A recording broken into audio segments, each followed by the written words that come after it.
누가복음 19장 28절에서 35절 말씀입니다.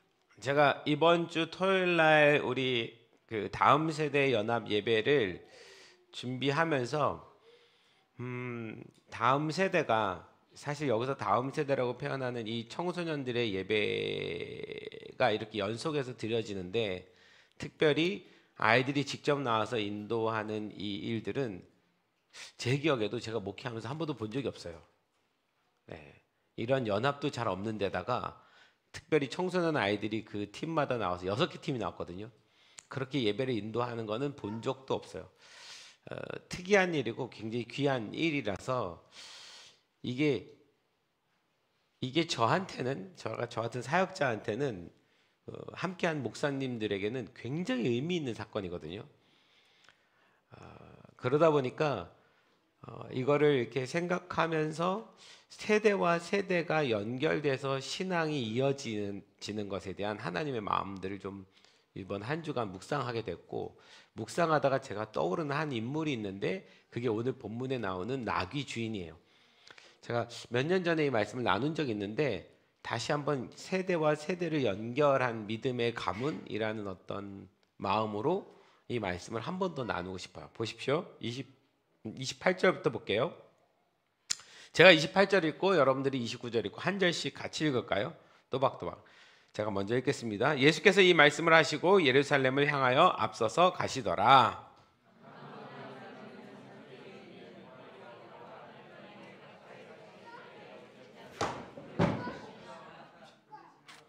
네, 이르시되 너희는 맞은편 마을로 가라. 그리로 들어가면 아직 아무도 타보지 않은 나귀 새끼가 메어 있는 것을 보리니 풀어 끌고 오라.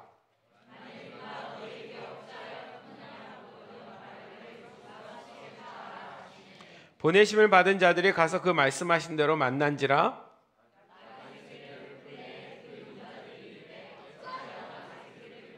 대답하되 주께서 쓰시겠다 하고.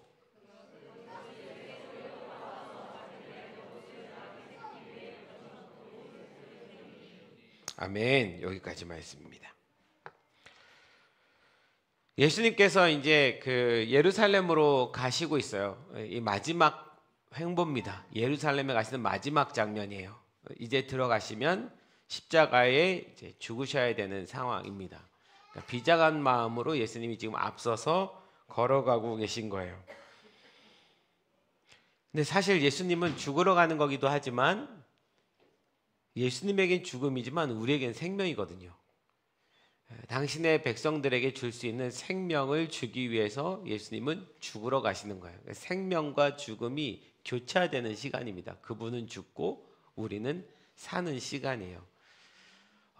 물론 예수님도 인간이시니까 이 십자가를 지기 전에 겟세마네 동산에서 하나님 앞에 이 잔을 내게서 거두시면 안 됩니까? 이런 기도도 드렸습니다. 물론 이건 십자가가 두려워서의 이야기가 아니라 하나님과의 분리됨에 대한 두려움 때문에 하신 기도기는 한데, 그럴 정도로 이 죽음이란 것이 예수님에게도 쉽지 않은 문제입니다. 그런데 예수님이 지금 그 죽음의 길로 걸어가고 계신 거예요. 예수님이 예루살렘으로 가시면서 예루살렘에 들어가기 바로 전에 당도한 마을이 있습니다. 이 마을을 거쳐서 예루살렘으로 들어가요. 그 마을이 어디죠? 예루살렘 바로 옆에 있는 베다니 벳바게예요. 따라해서 베다니 벳바게. 네. 베다니 벳바게는 같은 지역이에요. 같은 지역인데 어떤 땐 베다니라고 부르고 어떤 땐 벳바게라고 부르는데, 제가 생각하기엔 베다니가 조금 더 큰 의미고 벳바게는 그 예루살렘으로 들어가기 그 언덕 위에 있는 마지막 마을 같습니다. 여기에 도착하셨어요. 그리고 예수님이 이제 예루살렘으로 들어가셔야 돼요. 예수님이 33년간 이 땅에 사시면서 예루살렘에 적어도 몇 번은 가셨을 거냐면 1년에 한 번씩은 예루살렘에 올라가서 모든 남자들은 자기의 몸을 하나님께 보여드리는, 절기마다 보여드려야 되기 때문에 1년에 한 번씩은 갔다 치더라도, 성경에 예수님이 그 성전에 들어가신 사건이 맨 처음 나오는 게 언제 나오죠? 몇 살 때? 기억나십니까? 10살 때 나오잖아요. 그럼 10살 때부터 가기 시작했다 그러면 30살 공생에 시작하기 전까지 30살까지 한 20번은 꼬박꼬박 매번 가셨던 거예요. 예수님이 공생의 기간 동안에 몇 번 예루살렘 가셨을까요? 저도 지금 잘 모르겠지만 하여튼 여러 번 가셨어요. 그 중에 마지막입니다. 이제 마지막 예루살렘에 들어가는 장면이에요. 그 전에는 그냥 당연히 자연스럽게 제자들과 함께 걸어서 들어가는 곳이었지만 오늘은 예수님께서 특별하게 나귀를 타고 들어가셔야겠다라고 말씀하신 거예요.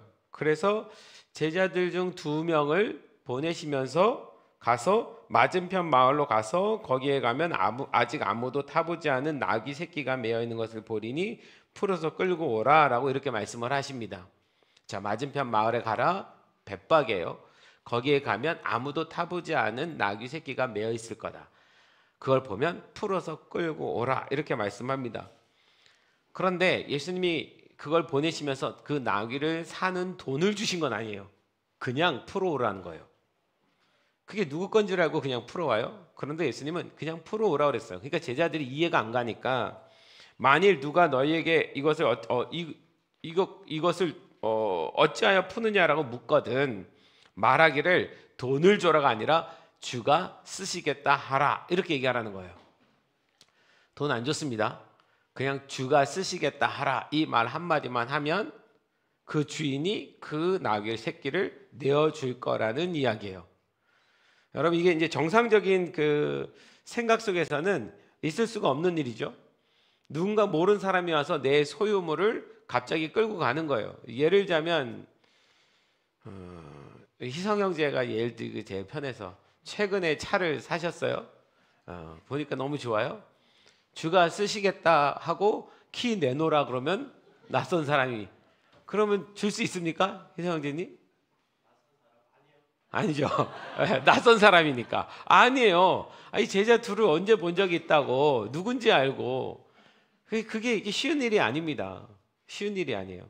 당시 나귀는 이제 여러 의미가 있어요. 타고 다니기도 하지만 물건을 싣기도 하고 그 당시에 로마의 속국으로 있었기 때문에 유대인들은 부자일 수 없고 부자라고 한다면 세리들이나 부자일까 일반 서민들은 정말 가난하고 그래서 그 나귀 새끼는 자기 소유물의 전부일 수 있어요. 굉장히 귀하고 값진 겁니다. 이 한 마리로 그 가문이 먹고 사는 그런 나귀일 수 있는데 그 전 재산을 갑자기 와서 주가 쓰시겠다라고 하고 그냥 풀어가면 말이 안 되는 거죠. 그 말이 안 되는 상황에서도 예수님은 주님이 쓰시겠다라고 말을 하는 거예요. 그러면 줄 거라고. 자, 근데 더 놀라운 사실은 주가 쓰시겠다 하라 하니까 그 주인이 그 나귀를 그냥 정말 줬어요. 주인은 왜 줬을까요? 어떤 마음에서 줬을까요? 주가 쓰시겠다란 말이 주인에게는 어떤 의미였기 때문에 그걸 정말 내줬을까요? 뭔가 홀린 듯이 뭔가 성령의 감동함을 받아서 자기도 모르게 그걸 내줄 수밖에 없는 상황이었을까요? 아니면 주가 쓰시겠다라는 그 말의 의미를 알았던 걸까요? 자, 1번, 2번. 2번입니다. 초를 치네요, 초를. 그러니까 뭔가 홀려서 자기도 모르게 한 일은 아니라는 거예요. 자기도 모르게 그걸 내준 게 아니라 정확하게 그 의미를 알고 내준 거예요. 주가 쓰시겠다라는 말이 꼭 암구어처럼 이 말을 들으면 그 나귀 새끼를 내어줄 수밖에 없는 어떤 상관관계가 있는 거예요. 주인은 이것을 오래전부터 생각했다는 얘기입니다. 누군가 와서 그 말을 하면 이 나귀 새끼를 주기로 결정한 삶으로 살아왔다는 거예요. 오래전부터. 이제 그걸 어디서 우리가 확인할 수 있느냐? 그걸 어디서 확인할 수 있느냐? 은우야, 너 기타인가? 너 기타 있지? 얼마 전에 샀지?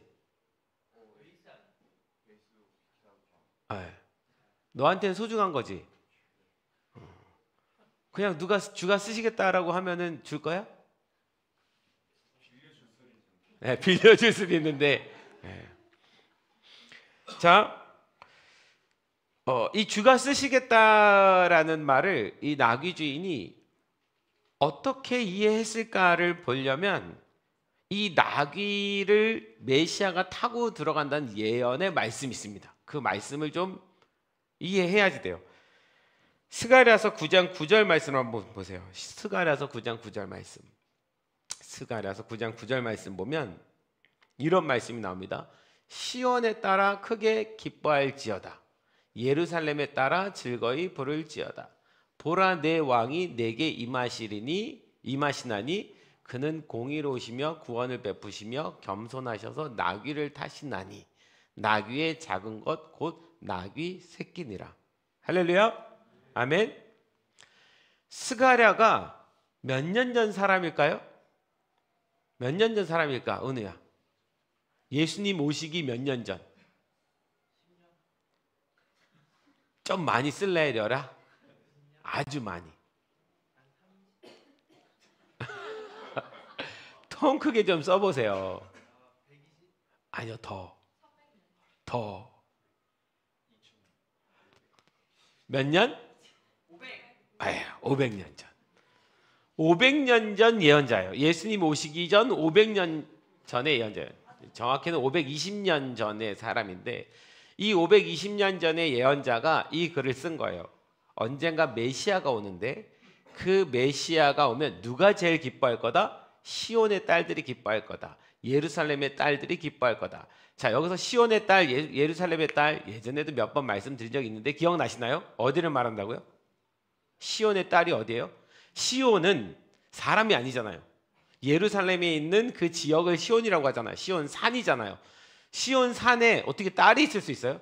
산이 딸을 낳나요? 이거는 비유적인, 상징적인 의미인데 시온의 딸, 예루살렘의 딸이라고 표현하잖아요. 그 당시 얘들아 보면은 이스라엘 보면 시온산, 예루살렘, 준영아, 네가 뛰어놀던 시온산, 그지? 예루살렘, 그지? 그 예루살렘에서 기드론 골짜기를 지나면 무슨 산이 나와? 너 거기서 3년 살았다며. 6년 살았어? 아, 진짜 얘네들. 니네 데리고 이스라엘 다시 가야겠어. 다시 가서 얘네 데리고 이스라엘을 다시 예루살렘은 높은 이제 산이잖아요. 산에서 이렇게 골짜기가 있습니다. 그 골짜기를 내려와서 올라가는 산이 감람산이고 그 감람산 꼭대기에 베다니 벳박의 마을이 있는 거예요. 그러면 예루살렘 산 시온산에서 이렇게 보면 저쪽 산등성이에 마을이 보여요. 산동네 같은 마을이 보이는 거예요. 지금도 가보면 거기에 빼곡한 산등성이에 가난한 사람들이 살고 있습니다. 집이 진짜 산등성이에 막 빼곡하게 박혀 있어요. 거기가 베다니 벳박이에요. 근데 이 베다니 벳박에 있는 사람들은 가난한 사람들이에요. 베단이라는 이름의 뜻이 뭐라 그랬죠? 번민하는 마을. 그러니까 번민하는 마을. 가난한 사람들인데다가 문둥병과 같이 전염병 있는 사람들을 그 외곽에 이렇게 격리시키는 마을인 거예요. 그러니 그 사람들은 가난할 수밖에 없고 맨날 그 번민할 수밖에 없고 고민하고 두려움 가운데 사는 사람들인 거예요. 절대로 그 사람들이 예루살렘에 못 들어옵니다. 성 안으로. 그래서 그들을 뭐라고 부르냐면 예루살렘에서 붙어서 먹고 살아가는 사람들. 그래서 시온의 딸, 예루살렘의 딸 이렇게 표현하는 거예요. 그 시온산을 바라보면서 떨어지는 떡고물 같은 부스러기를 먹고 사는 사람들. 그런데 왜 거기 그 사람들이 살고 있냐면 이 예언 때문에. 뭐라고 말씀하셨냐면 내 왕이 어디부터 임하신다고요? 시온의 딸에서부터 출발하신다고요. 예루살렘의 딸에서부터 출발하신다고요. 그러니까 예루살렘으로 들어가시는데 어디서부터 출발해서 들어가시냐면 그 베다니 벳박에 시온의 딸이라고 부르는 그 감람산 그 언저리에 있는 마을에서부터 출발해서 예루살렘으로 들어가시는 거예요. 그래서 메시아가 올 때 누가 제일 기뻐하냐면 시온의 딸들이, 예루살렘의 딸들이 제일 기뻐하고 즐겁게 소리 지를 거다. 이 예언을 한 거예요. 그러니 예수님은 당연히 어디로? 베다니 벳바게에서부터 예루살렘으로 들어가시는 어떤 행렬을 해야 되는 거예요. 근데 그 행렬을 뭐라고 했냐면 왕이 내게 임하시는데 그는 공의로우시며 구원을 베푸시며 그런데 겸손하셔서 뭘 타신다? 나귀를 타고 내려가신다. 은우야, 거기 감람산 위에 올라가면은 그 나귀 태워서 내려가는 아저씨 있지? 그런가요? 관광객들 저 나귀 타고 내려가는 거 해주는 분이 있어요. 오래된 할아버지. 우린 갈 때마다 봤는데 준영아 못 봤어? 니네 다시 가야 돼. 다시 데리고 가야 돼. 이것 때문에 관광객들이 이 말씀 때문에 거기 나귀가 있어갖고 그 할아버지가 나귀를 제가 십몇 년 가는데 그 할아버지를 갈 때마다 봐요. 나귀 타고 내려가는 장면들을 연출을 하는데 예수님이 거기서 나귀를 타고 내려가시는 이유는 이 말씀 때문이에요. 이 말씀을 이루기 위해서. 그 메시아가 오시는데 메시아인 것을 드러내는 것이 그는 겸손하셔서 나귀를 타시는데 그냥 나귀가 아니라 나귀의 작은 것 곧 나귀 새끼를 타고 예루살렘으로 입성하실 것이다. 그런데 보통 일반적으로 왕은 나귀를 타는 게 아니라 뭘 타고 들어가야 돼? 열아, 나귀는 뭘 타야지 돼? 나귀를 뭘 타는 게 아니라 열이를 보는 순간 헷갈려졌어요. 열아, 왕은 뭘 타고 가는 게 맞아? 아니. 왕이잖아, 왕. 당시의 왕. 왕은 말을 타도 무슨 말을 타야 돼? 그치? 그래, 적토마인데 백마 적토마를 타고 내려가시는 게 맞아요. 그래야 왕의 위엄이 있죠. 왕의 위엄 때문에 백마를 타는 거잖아요. 여러분, 그 김정은이 왜 때가 되면 맨날 백두산 가지고 흰 백마 타고 그거 사진 찍어서 왜 올리는데요? 자기가 이 시대의 구원자인 왕이라는 것을 드러내려면 그걸 타서 보여줘야 되는 거예요, 백성들한테. 원래는 그렇게 말을 타고 멋지게 입성하는 것이 맞는데 예수님은 겸손하셔서 나귀 새끼를 타신대요. 이 장면부터 일반적으로 사람들은 이해는 안 가요. 왜 온 세상의 구원자이신 메시아가 나귀를 새끼를 타고 그걸 타고 간다고? 이해가 안 가는 장면이에요. 그런데 그렇게 예언이 되어 있고 예수님께서 그 예언을 아이고 죄송합니다. 제가 어저께 갑자기 허리가 삐끗해가지고 지금 주저앉을 뻔했어요. 주저앉기 2보 직전인데 움직이지 말아야겠어요. 그래서 나귀 타고 예수님께서 이 말씀을 성취하시려고 내려가시는 거예요. 그런데 나귀 주인도 이 말씀을 알고 있는 거예요. 이 나귀 주인이 500년 된 말씀을 기억하고 있는 거예요. 제가 이 말씀 안에 이제 다른 본문은 없지만 그런 생각이 들어요. 이 나귀 주인이 어느 날 이 말씀을 깨닫고 나귀를 준비했을까? 아니면 이 나귀 주인의 가문은 이 일을 위해서 가문 대대로 준비하고 살았을까? 그냥 이건 상상이에요.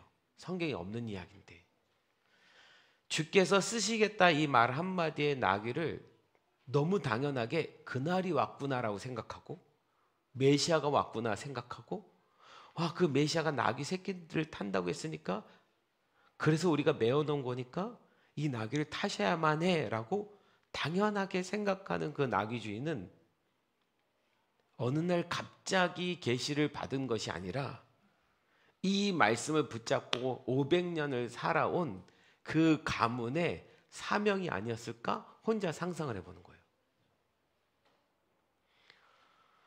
이스라엘 모든 백성들은 예수님 메시아가 오시는 것을 꿈꾸며 사는 사람들입니다. 그런데 그걸 단순히 꿈꾸면서 언젠가 그가 왔으면 좋겠다라고 생각하는 사람이 있는 반면에 예수님이 오실 길을 예비하는 사람들이 있는 거예요. 이 나귀 주인은 예수님이 오실 길을 예비하는 사람이었던 거예요. 그래서 저는 그 500년 전부터 이 말씀을 붙잡고 그 메시아가 오면 언제 올지 몰라요. 이 예언의 말씀 때문에 10년 후에 올지도 모르고 20년에 올지도 몰라요. 메시아는요. 왜?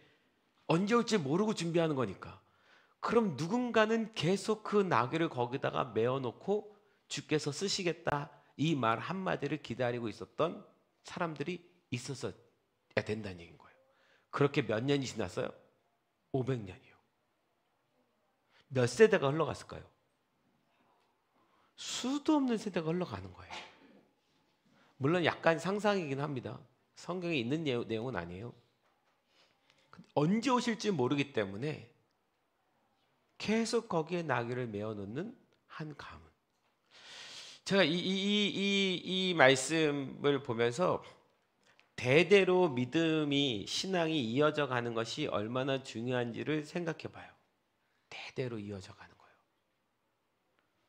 그 아버지의 믿음을 그 자식이, 그 자식의 믿음을 그 자식이 계속해서 이어져 갔을 때에 거기서 비로소 주님 오실 길을 예비하는 가문 사람들이 되는 거예요.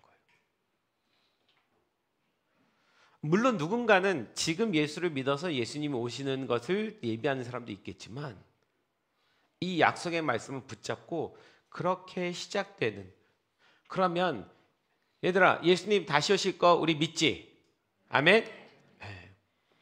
근데 우리가 믿지 이렇게 말하고 그럼 언제 오실까라고 생각해 보면 100년 후가 될 수도 있는데 지금으로부터도 500년 후도 될 수도 있어.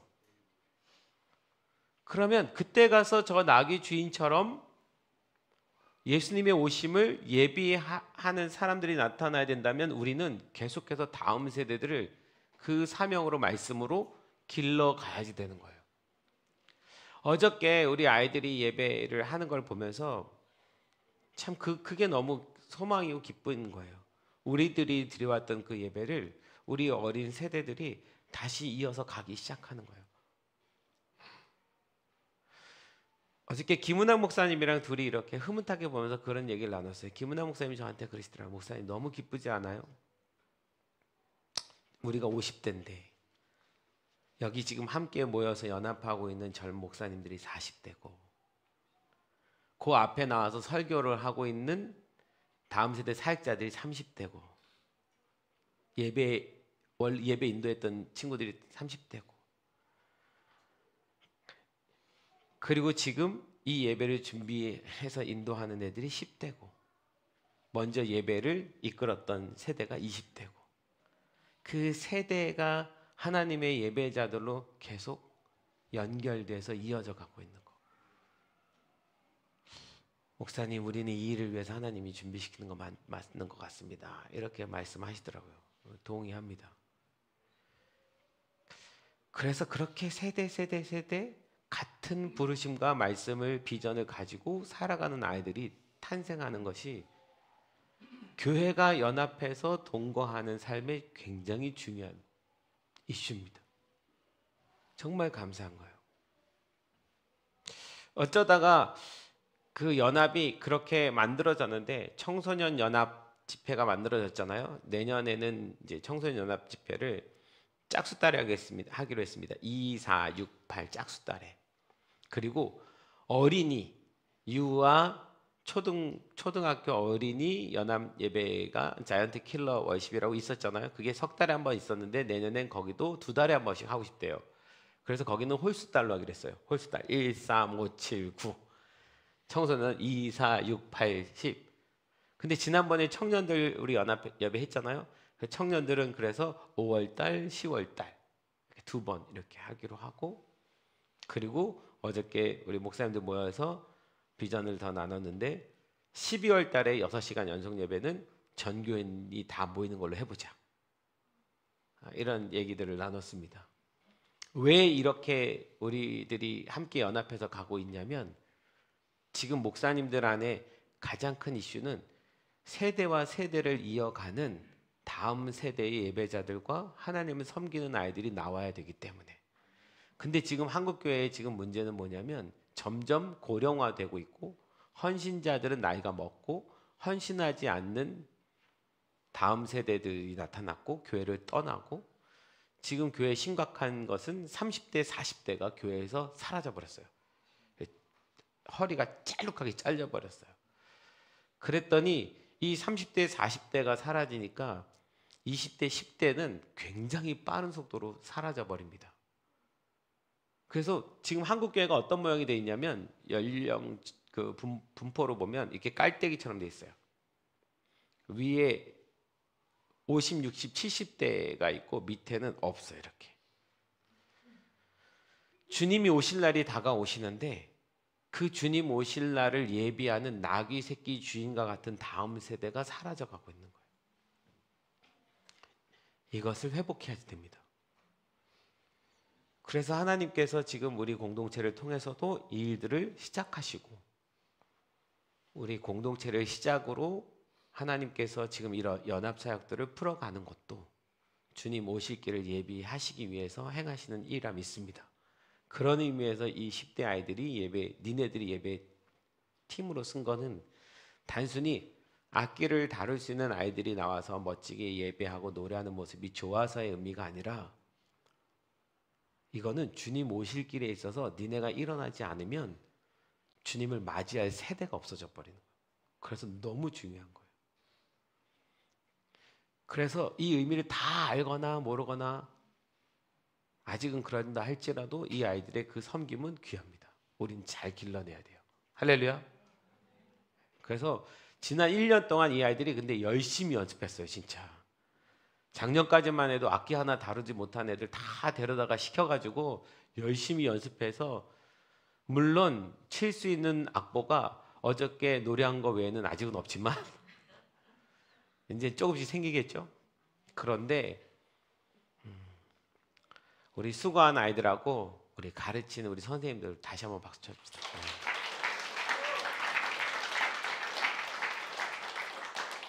제가 말씀드리는 것이 아이들이 했으니까 얼마나 기특하냐의 문제가 아니에요.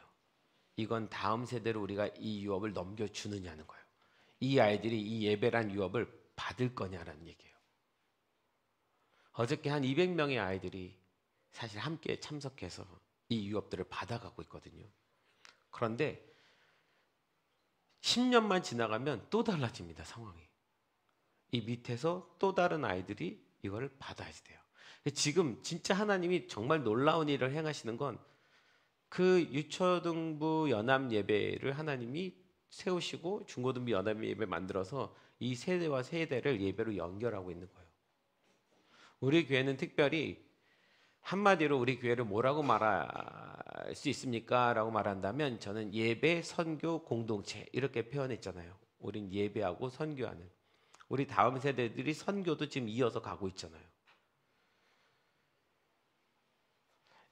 이 나귀 새끼를 풀어준 주인의 이야기가 바로 지금 우리들의 이야기라고 믿습니다. 할렐루야. 누가 주님의 오실 길을 예비하고 주님이 오시는 그 일들을 말씀에 의해서 성취되게 할 것이냐? 그거는 그 말씀을 붙잡고 세대와 세대가 계속해서 연결지어서 그 말씀에 순종해야만 일어나는 일. 하나님은 이걸 너무 원하시는 거예요. 나귀 주인은요, 이 스가랴서 9장 9절 말씀을 아마 그 아버지에게로 듣고 배웠을 겁니다. 우리 가문의 사명은 이거야. 그러니 항상 나귀 새끼는 거기다 메어놔야 돼. 언제 메시아 와서 탈지 모르니까. 혹여 그 메시아인 주가 오셔서 이거를 쓰겠다고 한다면 가차없이 내어줘야 된다. 이 마음을 평생 안고 사는 거예요. 그러니 주가 쓰시겠다라는 말 한마디에 고민 하나 없이 바로 내어드리는 겁니다. 여러분 이게 순종입니다. 이게 믿음의 사람입니다. 주님께서 우리에게도 주가 쓰시겠다라고 말하는 것에 내 시간이든 내 물질이든 내 소유든 내 마음이든 언제든 내어줄 수 있는 사람이 우리도 되어야 합니다. 할렐루야. 쉽지 않아요. 근데 쉽지 않아요.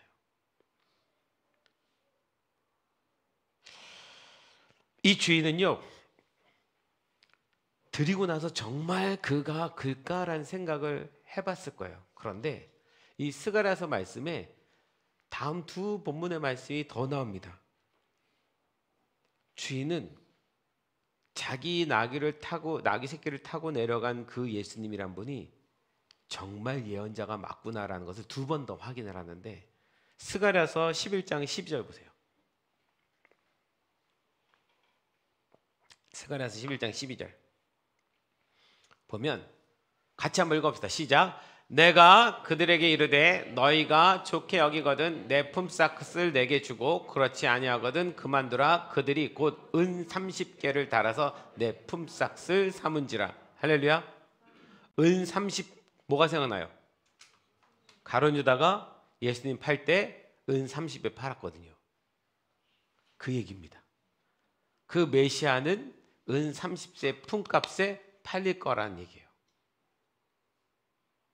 그거를 이 나귀주인은 본 거죠. 후에 그 장면을. 와, 정말 그는 말씀대로.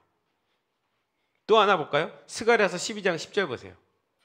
같이 한번 읽어봅시다. 시작. 내가 다윗의 집과 예루살렘 주민에게 은총과 간구하는 심령을 부어주리니 그들이 그 찌른 바 그를 바라보고 그를 위하여 애통하기를 독자를 위하여 애통하듯 하며 그를 위하여 통곡하기를 장자를 위하여 통곡하듯 하리라. 그 찌른 바 그를 보고, 누가요? 십자가에서 창에 찔리시는 그를 보고 애통하고 우는 그 사건에 대한 이야기입니다. 예수님의 십자가 사건을 얘기해요. 십자가 앞에서 나귀주인은 더 정확히 이해했을 거예요. 그는 메시아다. 이 말씀을 예수님이 그대로 다 이루셨어요. 자, 열아. 금요일 날 얘기했는데 성경을 5글자로 말하면, 그렇죠. 박수 한번 쳐주세요. 네. 성공했다. 금요일 날은 뭐라고 말했더라 제가? 유명한 책. 언약과 성취. 성경은 언약과 성취입니다. 하나님이 우리에게 당신이 하나님인 것을 증명하기 위한 방법으로 어떤 방법을 선택하셨냐면 언약, 예언하시고 그거를 역사 가운데 성취하셔서 이 역사의 주관자가 자기인 것을 드러내심으로 우리에게 하나님이심을 드러내셔요. 하나님이 통치자이신 것을 드러내십니다. 언약과 성취로. 근데 500년 전에 말씀하신 그 예언을 주시고 그 예언대로 메시아가 그렇게 그 길을 걸어서 그렇게 돌아가시는 거예요. 그래서 누가 봐도 이 언약을, 이 약속을 성취하신 그분 예수님이 되는 겁니다. 나귀주인은 그 모든 장면을 다 본 거예요. 그는 달라요. 자기 나귀 새끼까지 들인 자기 때문에 다른 사람들과는 이 본문을 대하는 자세가 다릅니다. 이 말씀을 대하는 자세가 달라요. 여러분, 우리가 하나님 앞에서 그 약속에 순종하는 자여야 하나님의 일하심을 볼 때 그 느낌이 달라요. 순종하는 자가 다릅니다. 그래서 여러분도 꼭 순종함으로 그 하나님의 일하심을 보는 자들이 되길 소망합니다. 아멘. 헤브스 이번에 니네 정말 잘 순종했어. 작년에 우리가 그렇게 선포하고 예배팀 하는데 얼마나 힘들었겠어요. 그런데도 아이들이 와서 연습하고 뭐 하면서 주일날 그렇게 하면서 이 시간을 잘 보냈습니다. 순종했기 때문에 이 아이들에게 주어지는 은혜인 거죠. 여러분, 그 히브리서 5장 8절에서 9절에 보면 예수님에 대해서 그런 말씀이 있어요. 그가 하나님의 아들이시면서도 받으신 고난으로 순종함을 배워서 예수님도 순종했대요. 온전하게 되셨은즉 자기에게 순종하는 모든 자에게 영원한 구원의 근원이 되시고. 할렐루야. 자기에게 순종하는 모든 자에게 영원한 구원의 근원이 되셨대요. 왜? 예수님도 하나님 앞에서 순종을 배워서 이렇게 표현하거든요. 순종의 순종으로 우리는 구원의 근원 되신 주님 앞에 들어가는 것입니다. 할렐루야. 예. 그래서 오늘날에도 하나님은 이런 나귀 주인을 찾고 있습니다. 우리 나귀 주인 됩시다. 할렐루야. 됩시다. 노력해 봅시다. 이따가 제가 질문을 우리 목자방한테 올려줬는데 함께 이 질문을 고민해 봐야 될 거예요. 주가 쓰시겠다라고 하면 나는 어디까지 주님께 드릴 수 있을까? 근데 내 머릿속엔 제한선이 있어요. 그래서 주님은 나귀 새끼 정도까지는 이라고 표현하시는 거예요. 자, 이 나귀 새끼를 한 번만 더 생각해 볼게요. 나귀의 특성이 뭐냐면, 나귀에는 몇 가지 특성이 있는데, 나귀는 성질이 매우 더럽습니다. 뭐라고요? 성질이 더럽다, 더럽다. 이게 백과사전 이런 데 보면 나귀에 대해서 이렇게 정말 써 있어요. 성질이 더럽다. 얼마나 더러우면 더럽다고 표현할 거예요. 성질이 더럽다. 사람이 키우는 가축 중에 제일 성질이 더러울 것 같아요. 나귀가요. 근데 머리는 좋대요. 자, 머리는 좋은데 성질이 더러우면 다루기 쉬워요, 어려워요? 진짜 어려운 애들이에요. 제가 쓴 대로 해볼게요. 나귀는 성질이 매우 더럽습니다. 머리가 좋고 얍삽해서. 거기다 얍삽까지예요. 성질 더럽고 머리 좋고 얍삽해요. 얍삽해.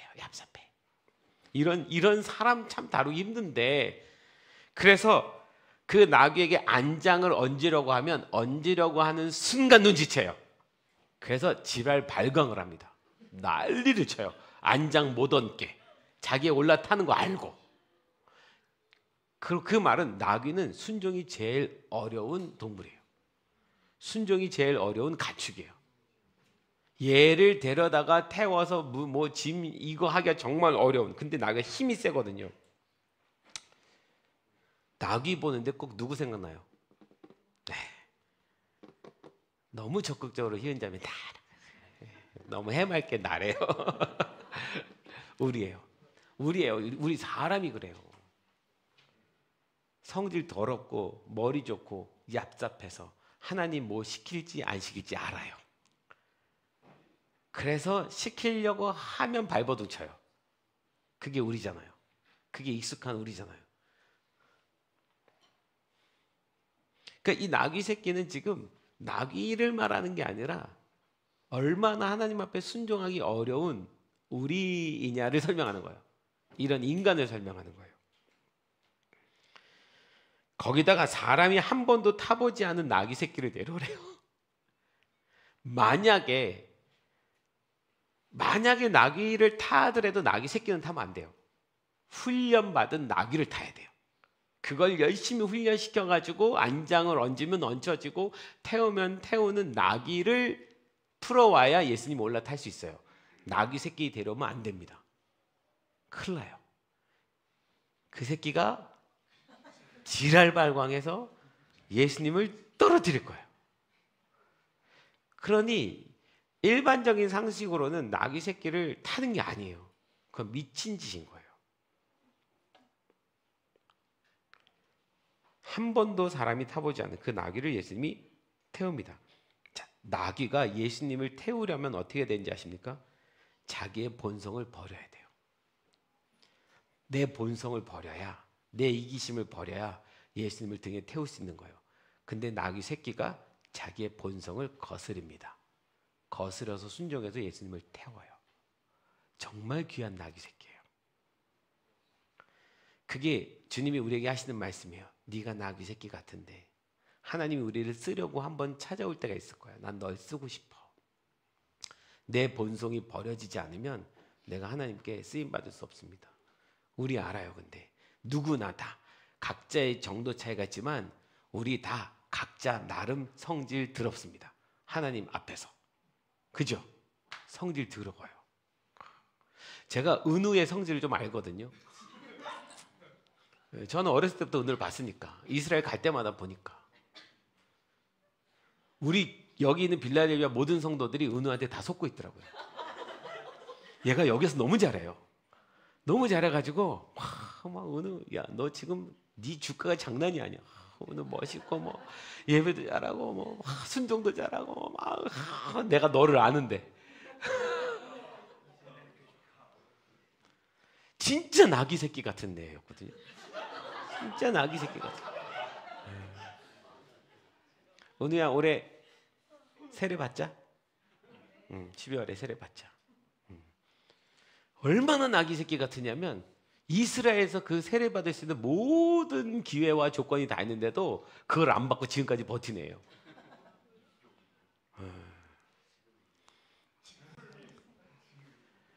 지금을 위해서? 그렇구나. 야. 근데 은우가 그 나귀 새끼 은우가 자기 등에 예수님을 자꾸 태우려고 노력을 해보는 거예요 지금. 그래서 참 귀해요. 지난번에 여름 우리 캠프 다녀오고 예배 투어 다녀오면서 이제 은우랑 같이 차를 타고 이렇게 가는데 은우가 예배에 대한 질문을 확 하는 거예요. 예배를 아무래도 예배를 정말 잘 드리려면 말씀을 많이 알아야 될 거예요. 될 것 같아요. 그 말씀은 어떻게 해야 많이 알 수 있는 거예요? 너한테 그런 질문하는 거 제가 미쳤나 싶었어요. 원래 저런 애가 아닌데. 나귀 새끼였던 아이들이 자기 등을 점점 내어주기 시작해요. 쉽지 않은 순종입니다. 저는 내년 캄보디아 선교도 굉장히 기대가 돼요. 또 어떤 일이 일어날까? 캄보디아가 완전히 뒤집어졌잖아요 지금. 처음에는 가야 되나 말아야 되나 저도 고민이 많았어요. 이런 상황 속에. 근데 지금 이때다. 캄보디아가 지금 정화되고 있는데 이 정화되고 있는 이때 가갖고 진짜 우리가 융단 폭격 해갖고 하나님 앞에 거룩하게 만드는 작업을 해야 됩니다. 할렐루야. 해보세요. 할렐루야. 사실 캄보디아는 우리 다음 세대들이 지난 3년인가요? 3년 선교하면서 나귀 새끼를 데리고 가서 선교를 한 셈이에요. 근데 정말 잘 선교를 해서 캄보디아의 선교 문이 열린 거죠. 자, 여러분 우리가 주님 앞에 순종하려면 어쩔 수 없습니다. 내 더러운 성질을 주님 앞에 내려놔야, 내 본성을 내려놔야, 내 이기심을 내려놔야만 순종할 수 있는 사람이 돼요. 주님이 계속해서 우리한테 반복해서 물어볼 겁니다. 언제쯤 내가 네 등에 탈 수 있을까? 주께서 쓰시겠다 하라. 언제쯤 우리에게 계속 물어보실 것입니다. 여기 있는 여러분들이 다 경험해 봤을 거예요. 끝까지 순종 안 하려고 하던 어떤 때에서 어느 날부터 순종해 가던 때들이 있었을 겁니다. 평생을 그렇게 살면서 우리 다음 세대까지 연결시켜줘야 되는 거예요. 지금 우리 공동체한테는 참 중요한 시간인데 다음 세대가 일어나고 있는데 지금 청년부도 일어나고 있거든요. 청년부도 새롭게 막 만들어져 가고 있어요. 고3들이 여기 이제 내년이면 또 청년부 올라가요. 청년부에 이제 부흥이 시작됩니다. 할렐루야. 지호야 할렐루야. 지호야 네가 멋진 선배가 되어주거라.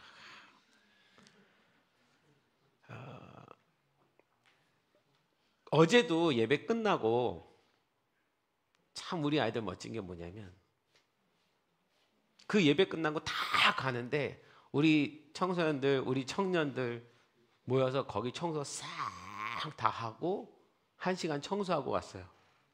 애들이 묻기는 근데 왜 청소는 맨날 우리만 해요? 묻기는 해요. 이상한 거예요. 자기네가 봐도 여러 10개 교회가 모였는데 청소는 우리 교회만 해. 왜 우리만 해요? 이상하니까 묻기는 하는데 또 시키면 다 모여서 의자 나르고 뭐하고 다 하고. 여러분 생각해보세요. 지금 10대 아이들한테 청소시키면 청소하냐고요. 놀라운 건 집에서는 안 해요. 그죠? 왠지 알아요? 이건 주의 일이니까. 집의 일은 엄마 아빠 일이고 이건 주의 일이니까 주의 일에 충성하는 거예요. 예수님 등 태운 거예요. 엄마 아빠를 등에 안 태워서 좀 서운하긴 하겠지만 지금은 안 태워줘요. 조금 지나면 태워줄 거예요. 나이 먹고 결혼하고 뭐 애 낳고 하면은 태워줘요. 어쨌든 나귀가 예수님을 자신의 등에 태우는 것은 자기 본성을 버려야 되는 거. 하나님이 이걸 설명하는 겁니다. 너희의 본성을 버려야 나를 태울 수 있어. 나는 타고 싶어. 타고 들어가고 싶어. 예루살렘으로. 우리 교회 모든 성도님들이 우리 다음 세대들까지도 예수님 등에 태울 수 있는 성도가 되길 소망합니다. 옆 사람한테 예수님 등에 태웁시다. 이렇게 한번 얘기해 주세요.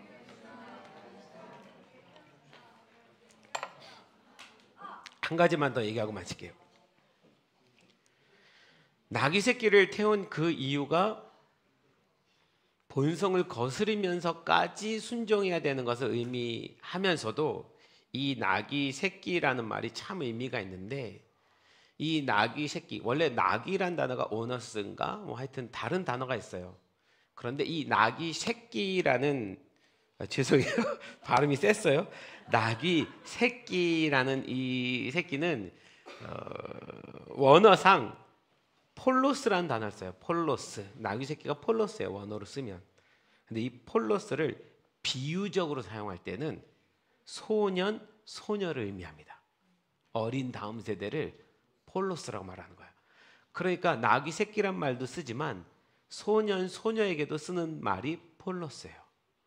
그럼 예수님은 예루살렘 입성하실 때 자기의 본성을 거스르면서까지 순종한 사람들이라는 의미도 있지만 이건 진짜 의미적으로 다음 세대 등을 타시고 들어가신 거예요. 인류를 구원하시러 들어가는데 소년, 소년의 등을 빌려서 들어가신 거예요. 상상도 할 수 없는 이야기입니다. 뭔가 준비된 당시에 사람들은 누구를 써야 되냐고 생각했냐면 제사장들, 서기관들, 바리새인들, 유명한 자들, 그리고 그 권위를 가진 자들, 그들을 사용하셔서 예루살렘에 들어가야 된다고 생각했지만 하나님은, 예수님은 아니에요. 소년, 소녀의 등을 타시고 들어가십니다. 그래서 우리 다음 세대가 그렇게 준비되어지는 것은 교회로서 중요한 의미가 아니라 주님 다시 오시는 것에 있어서 너무 중요한 의미예요. 진짜 주님이 언제 올지 모르겠지만 다시 오실 텐데 그때 우리 교회에 누구보다도 제일 깨어있는 다음 세대들이 주님 오심을 제일 먼저 환영했으면 좋겠습니다. 그때까지 이 세대와 세대를 연결해 갔으면 좋겠어요. 그런 의미에서 우리 부모들은 우리 아이들을 주께서 쓰시겠다라 할 때 내어줄 수 있는 부모들이 되어야 합니다. 아멘? 아멘? 네, 예배팀 나와주세요.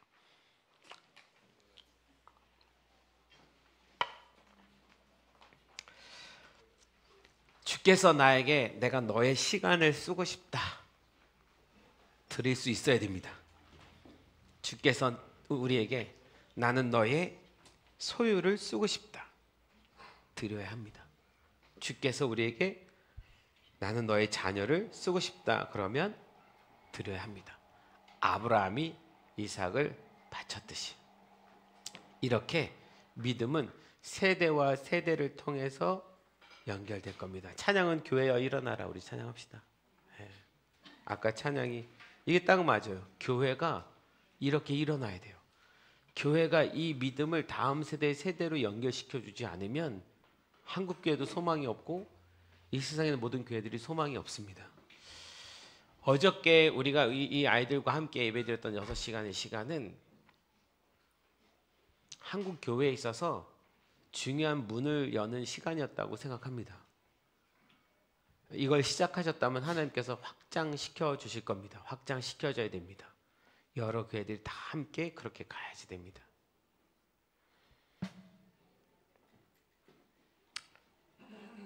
우리 찬양합시다. 다 같이 일어나시겠습니다.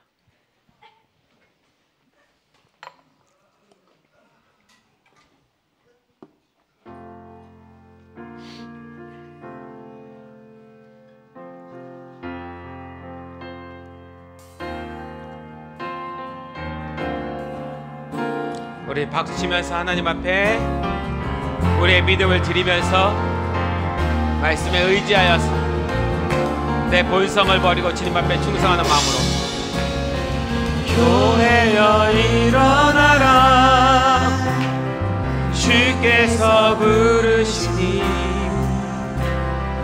두려움과 실패 내려놓고 교회여 일어나라 교회여 일어나라 교회여 일어나라 주께서 부르시니 우리 부르신 삶의 자리에서 교회여 일어나라 우린 세상의 빛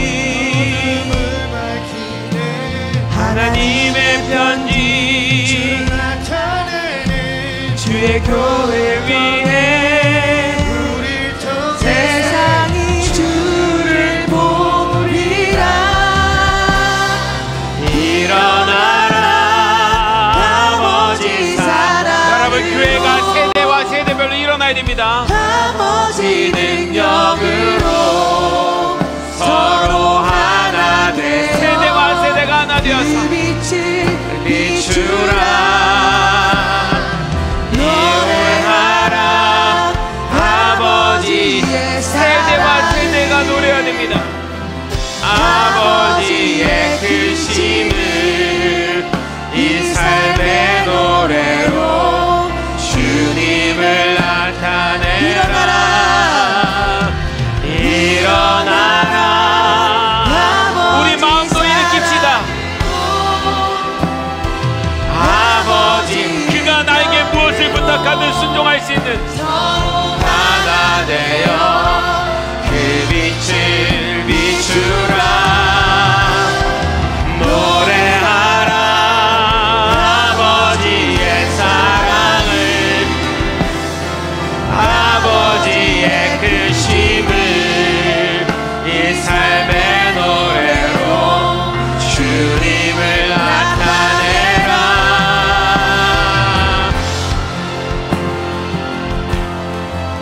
우리 처음부터 다시 한번 찬양합시다. 교회여 일어나라. 교회여 일어나라. 주께서 부르시니 두려움과 실패 내려놓고 교회여 일어나라. 교회여 일어나라. 교회여 일어나라. 주께서 보내시니 우리를 부르신 삶의 자리에서 교회여 일어나라.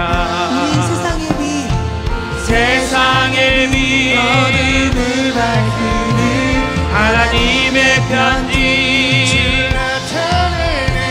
주의 교회를 통해 세상이 주를 보리라.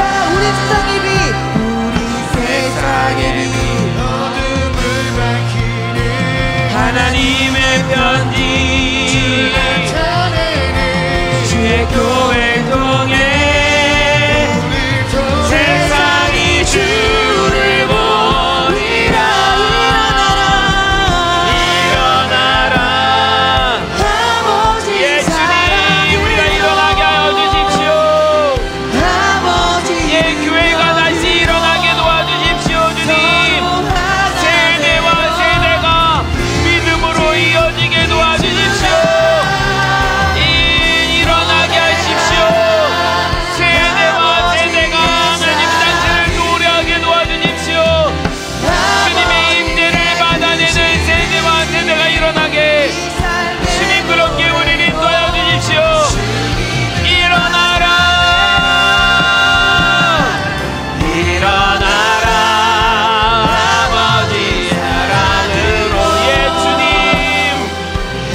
예, 주님, 우리들이 바로 나귀입니다. 성질이 더럽고 머리가 좋고 얍삽하고 날 사용할까봐 항상 겁내하고 두려워하고 어떻게 피할까를 먼저 생각하는 우리입니다. 우리가 쓸만해서 우리의 등을 빌리시는 것이 아닌데, 쓸 수 없는 자들이기 때문에 순종을 요구하시는 것인데, 우리는 그 순종이 참 어렵습니다.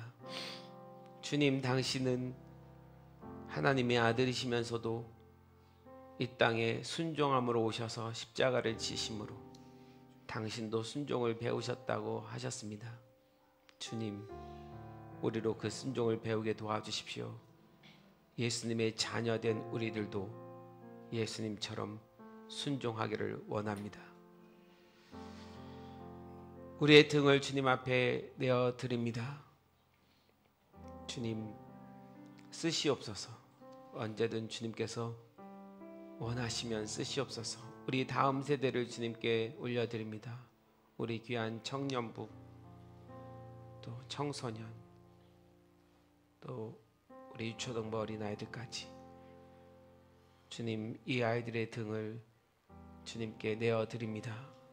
주님, 그 위에 올라타셔서 이 아이들과 함께 거룩한 성 예루살렘으로 입성하여 주시옵소서.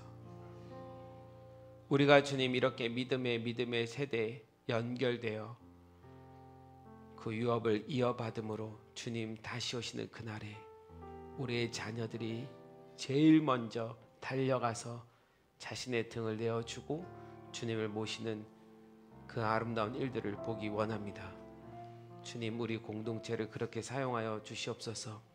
이 진리를 모든 교회들에게 또 나눌 수 있는 은혜도 허락하여 주시옵소서. 그래서 주님, 시작된 이 모든 연합 가운데 함께 주십시오. 이 일이 그저 우리가 모르고 시작했지만 주님에게 있어서 너무 중요한 일인 것을 점점 깨달아 갑니다. 하나님, 우리 빌라델비아 모든 성도들 주님께서 형제로 모이게 하시고 연합하게 하시고 그 주님의 나라를 향해서 동거하게 하십니다. 주님, 우리가 새롭게 배워가겠습니다. 순종함으로 따라가겠습니다. 이 안에 하나님의 놀라운 역사, 성령님의 함께 하심이 있기를 간절히 소망합니다.